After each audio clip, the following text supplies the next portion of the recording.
কিসে? 50 টাকা পাবো মনে করে নিয়ে নেবেন। 50 টাকা পাবো, 50 টাকা নিয়ে যাবো। হয়ে গেছে।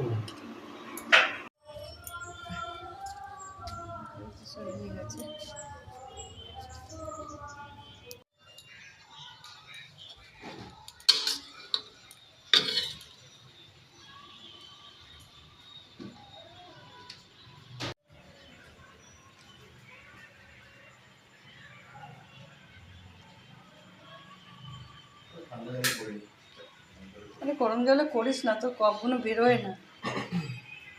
কথা বললে কথা শুনিস না। कुत्तों की शक्ल देख लीजिए, ये है वो विदेशी जासूस जो सीमा पार करके देश में घुस आते हैं, हमारी कौमों का चोगा पहनकर कत्लेआम करते हैं। हरे हरे हरे राम राम राम हरे हरे हरे कृष्णा कृष्ण कृष्ण हरे हरे